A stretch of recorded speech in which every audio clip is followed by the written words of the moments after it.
अस्सलाम वालेकुम दोस्तों, मेरा नाम डॉक्टर अली असगर है और आज की इस वीडियो में हम डिस्कस करने जा रहे हैं summary plus pass paper of cell structure and function.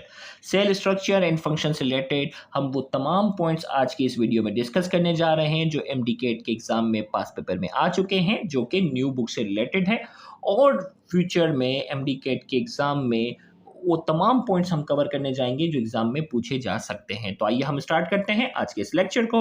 तो सबसे पहले हम बात करते हैं साइटोप्लाज्म की। The term cytoplasm was introduced by Rudolf von Kolliker. Cytoplasm की जो टर्म है वो सबसे पहले जिस साइंटिस्ट ने यूज की थी उसका नाम था Rudolf von Kolliker. Contain 90% water, में 90% वाटर होता है। साइटोजेल, साइटोप्लाज्म का जो आउटर क्लियर पार्ट होता है उसे साइटोजेल कहते हैं और इनर पार्ट को साइटोसोल कहते हैं। साइक्लोसिस अगर पूछी जाए, streaming movement of cytoplasm, cytoplasm की जो स्ट्रीमिंग मूवमेंट होती है उसे साइक्लोसिस कहते हैं, ये भी याद रखना है। वन बाय वन हम साइटोप्लाज्मिक ऑर्गेनेल की तरफ जाते हैं। सबसे पहले एंडोप्लाज्मिक रेटिकुलम। एंडोप्लाज्मिक रेटिकुलम की हम बात करेंगे। Tube like system of lipoprotein extend from plasma membrane to nuclear membrane. ये ट्यूब लाइक सिस्टम होता है लाइपोप्रोटीन का, जो कि न्यूक्लियर मेम्ब्रेन से सेल मेम्ब्रेन तक जाकर पूरा फैला हुआ होता है। अब इसकी अगर हम बात करते हैं तो endoplasmic reticulum, smooth endoplasmic reticulum और रफ एंडोप्लाज्मिक रेटिकुलम है। स्मूथ एंडोप्लाज्मिक रेटिकुलम एक ग्रेन्युलेटेड है और नॉट कोटेड, ये राइबोसोम के साथ अटैच नहीं होती। एक ग्रेन्युलेटेड का मतलब दाने दाने की तरह नजर आए, तो इसमें राइबोसोम नहीं होते इसीलिए एक ग्रेन्युलेटेड कहते हैं। Not coated with ribosome. Found in steroid producing cell, वो सेल जो स्टेरॉइड प्रोड्यूस करते हैं उसमें ज्यादातर पाई जाती है। Adipose cell, interstitial cell, glycogen storing cell of liver and muscles, इसमें पाई जाती है। Formation of Golgi apparatus. Golgi apparatus बनाने वाला कौन है अगर आपसे पूछा जाएगा तो आंसर होगा smooth endoplasmic reticulum. Release of calcium ion, calcium ion जो है वो रिलीज कर रहा होता है। Detoxification of harmful drugs, harmful drugs को डिटॉक्सिफिकेशन में भी स्मूथ एंडोप्लाज्मिक रेटिकुलम का रोल है। रफ एंडोप्लाज्मिक रेटिकुलम क्या है? ग्रेन्युलेटेड है, दाने दाने की शक्ल में नजर आता है। कोटेड विद राइबोसोम, ये राइबोसोम से कोटेड है। प्रोटीन सिंथेसिस, इसका काम प्रोटीन बनाना है। राइबोसोम्स की अगर हम बात करेंगे, RNA contain bodies. RNA ribosomes जो हैं वो क्या हैं? इनको कहा जाता है आरएनए कंटेनिंग बॉडीज, वो बॉडीज जिसके पास आरएनए है। प्रोटीन फैक्ट्री कहा जाता है।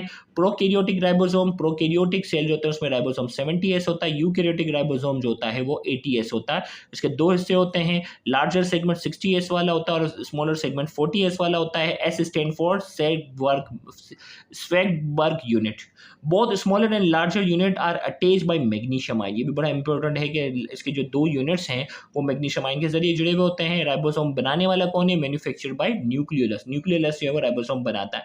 इसमें आरएनए 40% होता है और प्रोटीन 60% होता है। Freely disperse in prokaryotic cell, prokaryotic cell में फ्रीली डिस्पर्स होता है, जबकि यूकैरियोटिक सेल में फ्रीली भी होते हैं और रफ एंडोप्लाज्मिक रेटिकुलम के साथ अटैच भी होते हैं।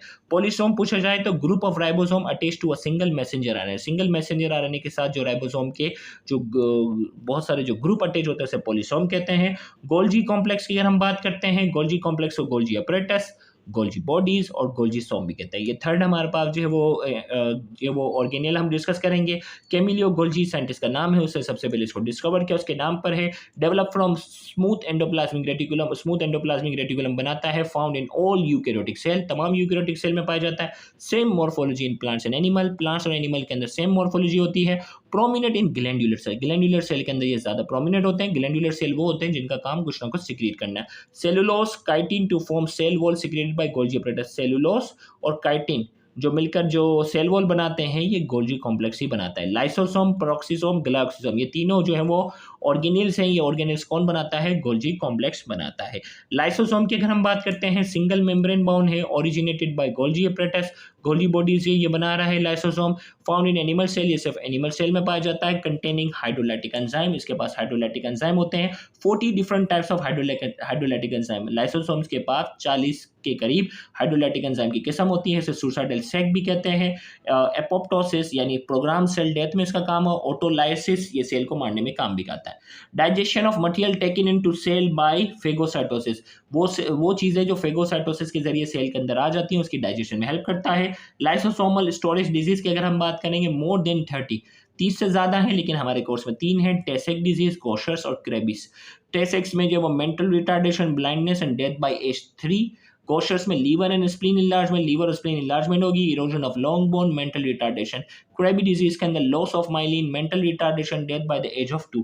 ये तीनों याद रखिएगा, सिम्टम की बेस पर आपको पहचानने के लिए एमसीक्यू में आते हैं। ग्लाइऑक्सीजोम की बात करेंगे, फाउंड इन प्लांट, प्लांट में पाया जाता है, also called specialised peroxisome, specialised peroxisome कहते हैं। Found in fat storing tissue, fat storing tissue के अंदर पाए जाते हैं, मिसाल के तौर पर सीड एंडोस्पर्म के अंदर ये पाया जाता है। पेरोक्सिसोम की अगर हम बात करेंगे, सिंगल मेम्ब्रेन बाउंड होता है, स्मॉलर इन साइज होता है, formation and decomposition of toxic molecule H2O2, ये H2O2 बनाते भी हैं, इसको डिकम्पोज भी करते हैं। पेरोक्सीडेज नाम का एंजाइम होता है, कैटेलेस भी होता है, ग्लाइकोलिक ऑक्सीडेज भी इसमें एंजाइम पाया जाता है। Found in both animal and plant, animal and plant दोनों में पाया जाता है।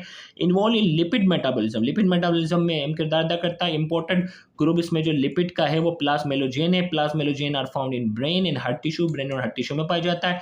डिटॉक्सिफिकेशन ऑफ अल्कोहल, अल्कोहल जो इंसान ज़्यादा पी लेता है उसकी डिटॉक्सिफिकेशन के नतीजे में हाइड्रोजन पेरोक्साइड बनता है और इस हाइड्रोजन पेरोक्साइड को वाटर में कन्वर्ट करता है कैटेलेस नाम का enzyme. Abundantly found in liver cell, liver cell में बहुत बड़े पैमाने पर पाया जाता है। Abundantly found in organism like camel, kangaroo and number of reptiles, कई रेप्टाइल्स में कैमल और कैंगरू में बड़े पैमाने पर पाया जाता है। प्लांट में जो है वो ग्लाइकोलेट को ग्लाइसिन में जो कन्वर्ट करता है वो पेरोक्सिसोम ऑर्गेनिल में ही होता है। आपसे एमसीक्यू में पूछा जाएगा ग्लाइकोलेट ग्लाइसिन में कौन से ऑर्गेनिल में कन्वर्ट होता है, तो आंसर होगा पेरोक्सिसोम, और जिस एंजाइम के जरिए कन्वर्ट होता है उसका नाम है ग्लाइकोलिक ऑक्सीडेज। माइटोकॉन्ड्रिया, जिसे कॉन्ड्रियोसोम भी कहते हैं, सेंटर ऑफ एरोबिक रेस्पिरेशन है, इसकी डायमीटर 0.5 से लेकर 1 नैनोमीटर और लेंथ 10 माइक्रोमीटर तक हो सकती है। डबल मेम्ब्रेन बाउंड ऑर्गेनेल्स हैं, आउटर मेम्ब्रेन में पोर्स होते हैं, इनर मेम्ब्रेन की जो फोल्डिंग होती है क्रिस्टी कहते हैं, इसे पावर हाउस ऑफ सेल भी कहते हैं क्योंकि एनर्जी प्रोड्यूस करता है। इसके पास जो राइबोसोम होता है वो 70S होता है, माइटोकॉन्ड्रिया के पास अपना राइबोसोम होता है वो 70S होता है, इसके पास अपना डीएनए होता है। इसकी जो एग्जिस्टेंस होती है वो सेल के अंदर सेमी ऑटोनोमस होती है, अपनी मर्जी से ये सेल के अंदर डिवाइड होने की सलाहियत भी रखता है। Transfer to one generation to other by mother only, एक जनरेशन से दूसरी जनरेशन में माँ के जरिए ये ट्रांसफर होता है। डिटेल लेक्चर में ये सारी बातें डिस्कस हो चुकी हैं। प्लास्टिड्स की अगर हम बात करेंगे, found in plants and algal cell, plant और अल्गल सेल में पाया जाता है। Originate from proplastid, immature plastid को प्रोप्लास्टिड कहते हैं, इससे ये बनता है। क्लोरोप्लास्ट जो है इसमें, अब इसकी टाइप्स हैं क्लोरोप्लास्ट, क्रोमोप्लास्ट और leucoplast. Chloroplast site of photosynthesis है, फोटोसिंथेसिस में हेल्प करता है। क्रोमोप्लास्ट पोलिनेशन और सीड की डिस्पर्सल में हेल्प करता है। ल्यूकोप्लास्ट जो है डेवलप होता है in the absence of light. अब ये जो ल्यूकोप्लास्ट को 3 हिस्सों में डिवाइड करता है। अमाइलोप्लास्ट कार्बोहाइड्रेट स्टोर करता है, इलायोप्लास्ट लिपिड स्टोर करता है और प्रोटियोप्लास्ट प्रोटीन स्टोर करता है।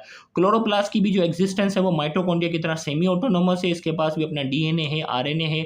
राइबोसोम इसके पास भी 70S है, माइटोकॉन्ड्रिया के पास भी है। एनर्जी कन्वर्टिंग ऑर्गेनेल इसको कहा जाता है क्योंकि लाइट एनर्जी को जो है वो केमिकल एनर्जी में कन्वर्ट करता है। साइटोस्केलेटन की अगर हम बात करेंगे, network of different protein fibre which provide 3 dimensional shape, ये नेटवर्क होते हैं प्रोटीन फाइबर के जो सेल को 3 डायमेंशनल शेप देते हैं।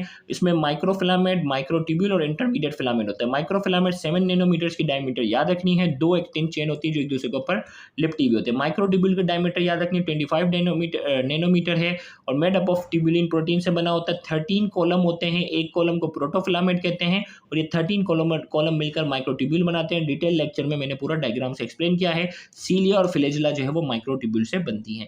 इंटरमीडिएट फिलामेंट की अगर हम बात करेंगे, 8 to 10 नैनोमीटर की डायमीटर होती है, made up of at least 5 different types of protein collectively called vimentin. कम से कम 5 डिफरेंट किस्म के प्रोटीन से बने होते हैं, उनको कंबाइन हम वाइमेंटिन कहते हैं। फॉर्म रोप लाइक पॉलीमर, और ये रोप की तरह, रस्सी की तरह एक पॉलीमर बनाते हैं। फिर इसके बाद हमारे पास जो वो कुछ प्रोसीजर की हम बात करने जा रहे हैं जिसमें सेल फ्रैक्शनेशन है। सेल फ्रैक्शनेशन क्या है? Isolation of cellular component to determine their structure and chemical composition. Cell की जो है वो कंपोनेंट्स को अलग करना, आइसोलेट करना, इनकी केमिकल कंपोजिशन और इसके स्ट्रक्चर को जानने के लिए उसे हम सेल फ्रैक्शनेशन कहते हैं। अल्ट्रा सेंट्रीफ्यूज इंस्ट्रूमेंट का इस्तेमाल किया जाता है जो कि 60,000 साइकिल पर मिनट की रफ्तार पे मूव करता है। इसकी स्पीड याद रखनी है। डिफरेंशियल स्टैंडिंग क्या है? Different dyes are used at same time, different dyes को जो है सेम टाइम पे इस्तेमाल करते हैं। ग्राम पॉजिटिव का कलर, अब जो डिफरेंट डाइज इस्तेमाल करते हैं और माइक्रोस्कोप में हमारे पास जो है वो क्या है, ग्राम पॉजिटिव बैक्टीरिया जो होते हैं वो पर्पल नजर आते हैं और ग्राम नेगेटिव जो है वो पिंक नजर आते हैं, ये जरूर याद रखिएगा। माइक्रो डायसेक्शन की बात करेंगे, technique to isolate specific cell with the help of microscope. Microscope की मदद से स्पेसिफिक किस्म के सेल को आइसोलेट किया जाता है, उसे माइक्रो डायसेक्शन कहते हैं। Role of embryonic cell in development, embryonic cell की जो डेवलपमेंट में क्या रोल है उनके बारे में भी इस टेक्निक में इस्तेमाल किया जाता है। इंशाल्लाह फिर इसका जो नेक्स्ट पार्ट होगा उसमें आगे हम इसी के प्रोसीजर यानी टिश्यू कल्चर से आगे कंटिन्यू करेंगे, तो उसको भी देखना मत भूलिएगा। Thank you very much. Allah Hafiz.